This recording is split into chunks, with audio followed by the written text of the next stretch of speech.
Good morning, Brew Daily Show. I'm Neal Fryman. And I'm Toby Howell. Today, we have a winner in the presidential election. Donald Trump is headed back to the White House. Then how markets are reacting to the incoming administration. It's Wednesday, November 6th. Let's ride.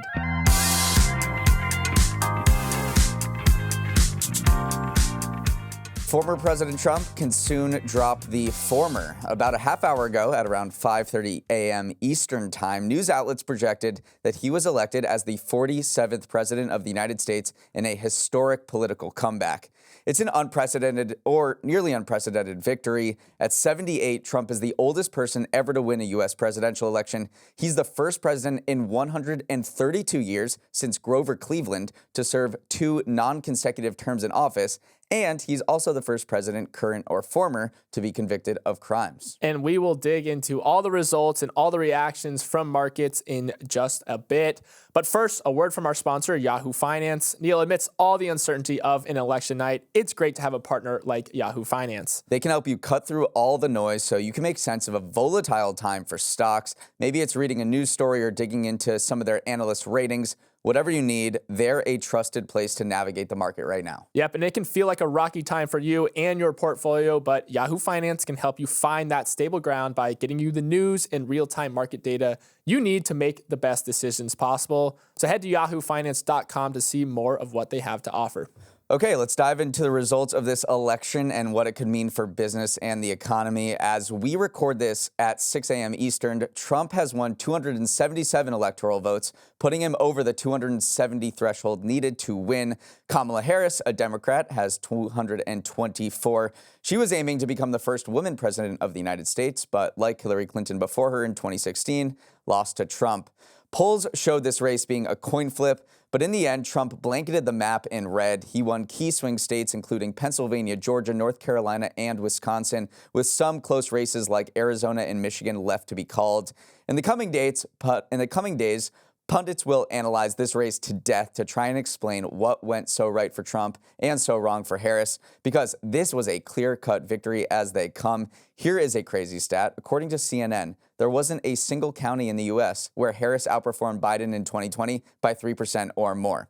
Before the race was officially called, Trump gave a victory speech in Palm Beach, Florida, where he pledged to fix everything about our country. He also offered plenty of praise for his supporter Elon Musk, the SpaceX and Tesla CEO, who is poised to have a prominent role in a second Trump administration. Toby, what has been the market's response to this? Yeah, so the Trump trades have been doing very well. Obviously, they were kind of tracking his election odds all evening. Shares of Trump Media, his media company that he owns a large stake in, were surging a lot throughout the night. They finished up around 34% in the after hours trading.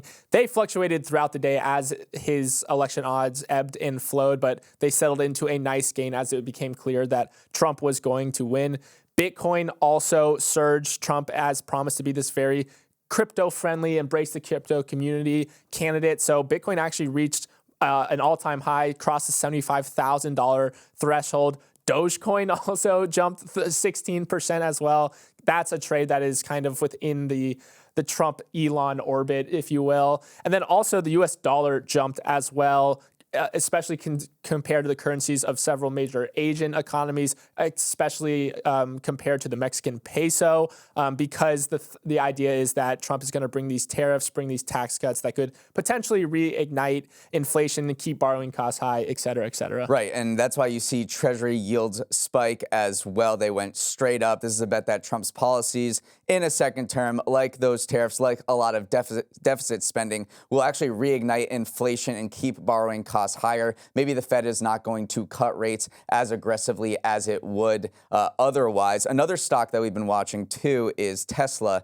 Tesla went way up. Its stock is up nearly 14% in after hours, early morning trading, whatever you want to call it. And that is a bet that, Musk will have a very prominent role in the Trump administration. We don't know exactly what that's going to look like yet. He has claimed to want to cut government spending by $2 trillion as the head of DOGE, the Department of Government Efficiency. And Trump is expected to roll back regulations or roll back incentives that have spurred electric vehicles, and you're wondering, hey, why is that good for Tesla? Well, Tesla is the market leader, so perhaps by rolling back incentives for other EVs, Tesla might benefit. Big banks are also another potential winner under a Trump presidency. He's expected to maybe pursue a little bit lighter regulatory stance for banks. So that means maybe blocking some of the new requirements, including those increased capital requirements that were proposed under those Basel III endgame regulations that we have talked about. So you saw shares in JP Morgan Chase tick higher after hours, Bank of America as well, Wells Fargo, all were up in that 7 to 8% range this morning. Let's zoom out to the entire stock market, though. One thing to remember is that the stock market does tend to just consistently go up, even across different administrations. If you start at November 1st of each election year and you go through October 31st, 4 years later, the average index price return is a cumulative 34%. So the joke is that stocks go up, and it does kind of tracing back all the way to 1928, you do see that across a wide span of administrations. Right, and stocks are surging this morning. The Dow is up over 1,100 points as investors digest what a second Trump administration might mean for the markets. One industry, we talked about a lot of financial corporate winners, and that's because the Trump administration is expected to roll back regulations. But one industry that is expected to sort of lose a lot of funding and not do well at all is clean energy. Remember, the Biden administration did this massive Inflation Reduction Act, which spurred $450 billion in private investment that flowed into the U.S. energy sector since it was passed in 2022. Well, Trump wants to terminate the Inflation Reduction Act. He's going to stop offshore wind projects. He's pledged on day one, if reelected. Those offshore wind projects are very susceptible to who is president because they have to give out permits. And Trump has just said that Trump does not believe in climate change, that it's a big issue at all. So renewable energy, clean energy, definitely a big loser as a result of this election. And then conversely, a Trump presidency could boost things like industrial manufacturers, fossil fuel companies as well, because if those investments flow out of green energy, they will probably flow into supporting things like the fossil fuel industry. One other big winner from last night was prediction markets. This election was a massive win for the prediction markets, things that allow you to bet on presidential election on sites like Kalshi, Polymarket, Predicted. While polls going into the election definitely showed this essentially a toss-up, the race was essentially a toss-up, prediction markets all were kind of giving some hints that there was more of a delta between Trump and Harris than maybe the polls were showing. And they seemed just to be a little bit of ahead of the curve all night. As votes started to come in around 7, 8, 9 p.m., you could see a huge jump in Trump's odds on things like Kalshi, on things like Polymarket. And people started gravitating towards those sites rather than the traditional media outlets like the New York Times Needle that we spoke about to see kind of what the general direction of the election was heading. And it looked like they were consistently ahead of the curve. So we talked about, would they be accurate or would the polls be more accurate? It looks like prediction markets came out on top. They did. I mean, I was using those as an indicator. I was refreshing Kalshi and Polymarket because I didn't know whether they were going to be accurate or not, because they were clearly showing something different than what I had been seeing as I was just refreshing the results. I was also looking at DJT stock as a proxy. So we've got these whole new indicators coming in that are rivals to polls, and they would say that we're not, we don't rival polls. We show a different thing, but they've been a huge factor, or at least they played a big role in this election in people investing and betting on the results in a way that they have not before. Billions had been spent on this, so you have to expect this going forward. Meanwhile, the presidential election wasn't the only thing that was decided yesterday. Remember, we were talking about the control of Congress, the Senate and the House, and those would determine whether the new president would be able to implement their policies. Well, currently, as it stands, the Democrats control the Senate, the Republicans control the House, but that, at least one of the chambers, is going to be flipped because the Republicans did take back the House. They won a bunch of seats, including in key states, Ohio and West Virginia, and that we don't know what's going to happen with the House yet. There are dozens of races still out there, still too close to call. But we know now that Trump is the president, a Republican, and the Republicans do control the Senate. And that has major implications for things like taxes. Yeah, probably the first thing that will likely move pretty quickly under a Republican controlled Senate and presidential seat is that they will move fast to extend those tax cuts. Remember, 2017 tax cuts were set to expire at the end of next year, but they'll probably move very quickly to get those approved. And then another thing, too, is potentially rolling back the IRA, some of that green energy investment that we spoke about, putting more of that promotion and energy into fossil fuel. So those are probably the first two things that you'll see a Republican Senate and a Republican president try to move on is taxes and energy. And we'll see if there's any movement in the House race, which we'll update you on. I also want to circle back to some of the other ballot measures that we had talked about across various states, things like medical marijuana and abortion. So Florida, which was a very expensive race regarding legalizing recreational marijuana that pitted Governor Ron DeSantis and the billionaire Ken Griffin against this cannabis company that poured $145 million, outspending the other side 9-1. Well, Florida voters rejected the measure, so it will not become the 25th state to legalize recreational marijuana. So that is a setback for the cannabis industry, but a big win for Ken Griffin, who just seems to be winning all over the place right now, and Governor Ron DeSantis. 10 states were also voting on measures that would protect abortion rights. As of early this morning, 6 passed, and Florida, South Dakota, and Nebraska, at least, were projected to fail. So that's a little bit of a breakdown from the president on down in what was a historic day in the United States. Up next, some stores are letting shoppers unlock display cases with their phones. Okay, moving on from the election, retailers might be backtracking on those annoying cases they locked deodorant in to prevent theft. Kinda. According to a report by Bloomberg, Walmart is experimenting with new technology at hundreds of stores that would let people open security locks themselves using their cell phones.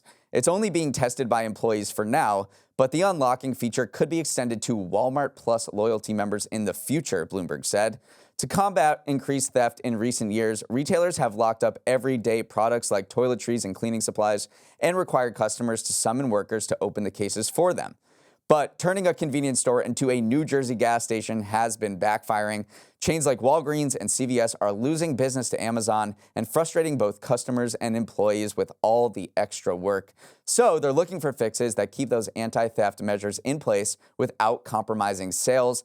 Enter the self-service unlock. And Walmart is not the only retailer trying this out. Yeah, CVS is also piloting a similar program in New York City. One of our Morning Brew employees, a retail brew writer, actually went down to go test out the system, see it in action, and he liked it a lot. He said that there were signs on the cases that they could be unlocked using the CVS app if you had Bluetooth and location services on, and you just go to the apps menu, you click unlock product, your phone does it for you, it unlocks the case, and he went around the store asking some of the employees how they liked it. They said, way better. We don't have to get summoned at your every beck and call. This is a huge pain point for a lot of customers. I mean, if you have shopped in a CVS recently or a Walmart recently, you know the headache of going to, you're like, I just want some toothbrush, I just want some deodorant, and yet you have to press a button, get an employee to come over and unlock it. So it was only a matter of time before these stores started either rolling back those anti-theft measures or finding a different way to a different system to make it less annoying. So I think that this is good on both the shopper side and the store side. Right, and just to put some numbers on how big of a headache this is, according to a survey from Consumer World, upon discovering a product that they want to purchase is locked, fewer than 1 in 3 shoppers summon an employee to unlock the case. So 2/3 of customers are just getting lost right there. More than half decide that instead of seeking a similar unlocked product, they'll just go to try to find it in another store. And then it also takes, if you are the 1/3 of people who do summon an employee, it does take 1.5 minutes on average for customers to retrieve a product behind a locked case. So that is time that you just don't want to spend when you go into something called a convenience store. So this is just all of the reasons that this policy, whatever had been going on for the last 3 years to prevent theft or other things like that, is not working, and retailers are leaning into new technology that could end up benefiting them, actually. Right. On the shopper side, boom, way quicker to unlock without waiting. But on the store side, oh boy, do you get a treasure trove of data, because now you know what kind of products that I shop for, where I shop, who I am, because you have to sign into the app. That can all get fed into these algorithms that maybe push better deals to you within the app. And since it's so much more convenient, I think a lot of people are going to be 100% okay with that trade-off. Like, they know that they are probably feeding over more data to these companies than they previously did, but anything to prevent the fact that prevent the old scenario of waiting for an employee to come by and unlock it. So I think the real beneficiaries here aren't just consumers, but retailers, especially when you throw in those sales numbers too, that you typically lose 15 to 25% of their sales if you have to wait for one of these cases to be unlocked. So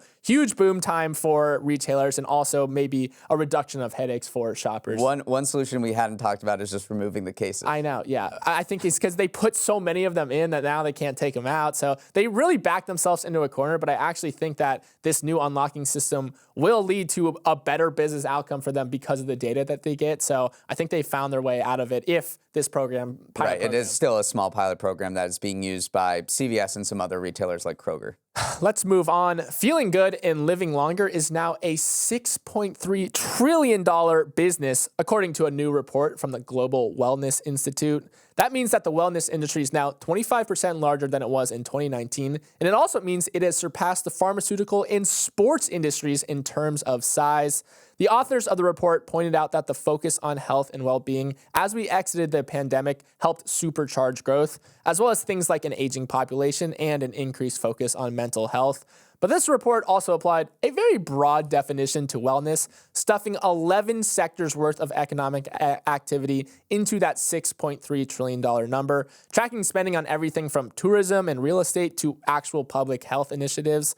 A similar report from McKinsey assigned just a $1.8 trillion value to the industry, which is giving some people some pause. But still, Neal, this is a big number, and directionally it speaks to a wider truth that we are more focused on our health and well-being, or it reveals that every industry wants to pass off what they are doing as wellness. Directionally, I think that's the way to look at it, because you can raise your eyebrows, as I did, at this number and all of the things that they're including in the wellness industry. They define it as the active pursuit of activities, choices, and lifestyles that lead to a state of holistic health, which in and of itself is a very holistic definition of wellness. But I'm not paying attention so much to that $6.3 trillion number, but I am paying attention to this number that is 25% larger than it was in 2019. And so what you say about this is the way things are going directionally, I think that's correct. So you can put whatever big number you want on it, but when you see something like 25% growth, which I think anecdotally, I think we're all feeling with, whether it's the rise of fitness trackers, everyone is buying one, or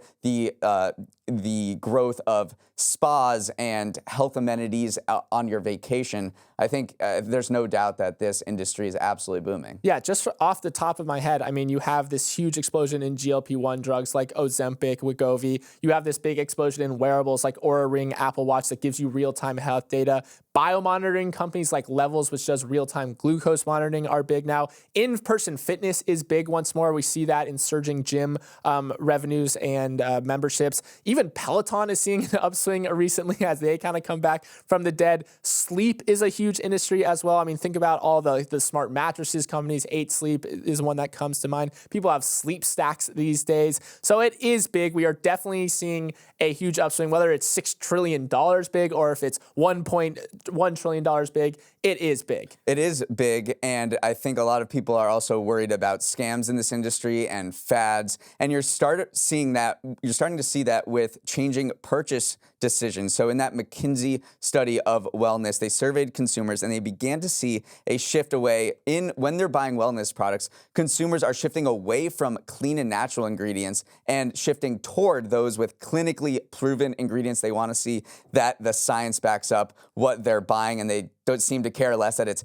quote unquote clean, and they want to know more that a scientist has approved it. Roughly half of UK and US consumers surveyed by McKinsey reported that clinical effectiveness was a top purchasing factor. And then finally, just going back to that Global Wellness Institute survey, the the sector that they said contributed most to the overall number was personal care and beauty at $1.21 trillion. So truly that mani-pedi, that facial that you get, is a wellness activity. So whenever you're feeling bad for maybe going and getting your nails done or going and getting a pedicure, I mean, I don't know why you'd feel bad about doing that. Just know that you are contributing to the wellness industry and your own wellness as well. Okay, let's sprint to the finish with some final headlines. Palantir wasn't feeling any anxiety during Election Day. After reporting blowout earnings, the AI data analytics company stock popped 23% to reach an all-time high, and it's now worth $114 billion.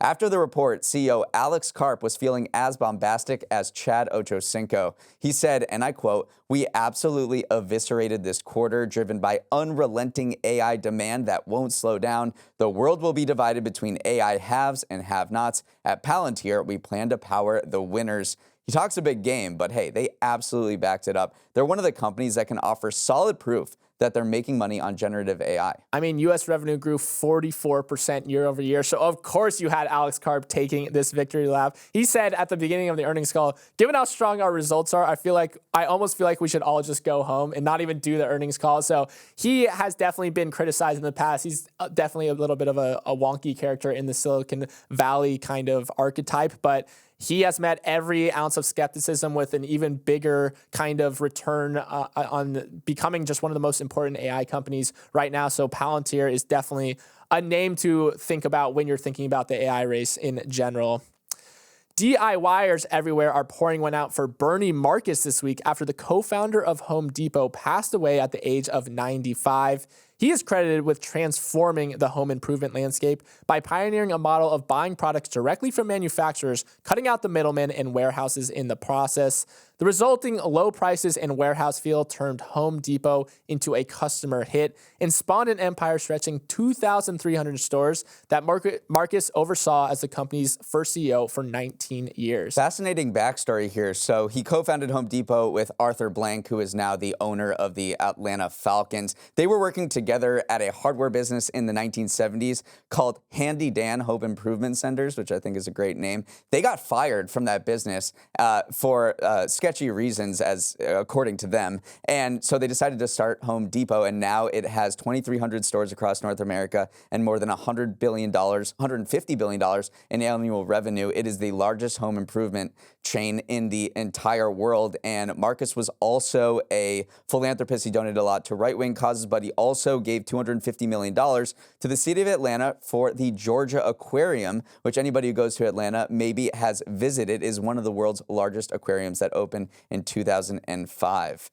And now for the other big poll that everyone was watching yesterday. The very first college football playoff rankings were released. Remember, this year, the playoff field has expanded from 4 teams to 12, no doubt because there is so much more TV money to be made with more games. So who's on top? Undefeated Oregon is number 1, followed by Ohio State, Georgia, Miami, Texas, and Penn State. Toby, got any gripes with this ranking? It was really funny when these rankings dropped on Twitter yesterday because obviously the election was still going on. So you couldn't tell if someone was mad about like Florida in the election sense or Florida in the college football sense. No real gripes from me. The only gripe I potentially have is that undefeated Indiana comes in at only the 9 spot. And remember, I adopted the Hoosiers earlier this year because I went into the year with no college football team. Our listeners, you guys, sent me a lot of compelling cases of why I should root for your team. I chose Indiana, and they have done nothing but reward my faith so far. So hopefully by the end of the season, we see the Hoosiers maybe creep up into that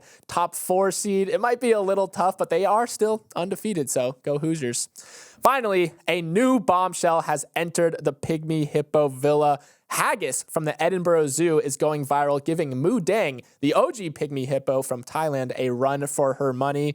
People on the internet immediately started pitting the two porkers against each other, with the Edinburgh Zoo leaning into the trash talking before eventually issuing a tongue-in-cheek apology to Moo Deng, saying, "There is space in the world for 2 beautiful Pygmy Hippo divas, and we should celebrate them all." But overall, both Haggis and Moo Deng are good news for the Pygmy Hippo conservation efforts, considering there are only about 2,500 to 2,000 remaining in the wild. So who do you think's cuter? I'm still team Moo Deng. Haggis is a little small for me. Moo Deng still has that kind of Just, I don't know. She's got the je ne sais quoi. She's got the initial. She's the OG. She's the OG right there. So. And meanwhile, people are probably wondering what haggis means. Do you know haggis? So it's this Scottish pudding that you prepare by cooking sheep organs inside the animal's stomach, and then that's where it's served as well. So an interesting choice of name for our little haggis here. But Moo Deng is also named after a Thai dish. It means bouncing pork. So they both kind of went the naming route of a dish within their kind of respective countries. I have had haggis. I haven't had the bouncing pork that Moo Deng is named after. So maybe I got to give both a try. All right, let's wrap it up there. Thanks so much for spending your morning with us, and hope you have a good day. For any questions, comments, or feedback, send an email to morningbrewdaily@morningbrew.com. Let's roll the credits. Emily Milliron is our executive producer. Raymond Liu is our producer. Olivia Graham is our associate producer. Uchenua Ogu is our technical director.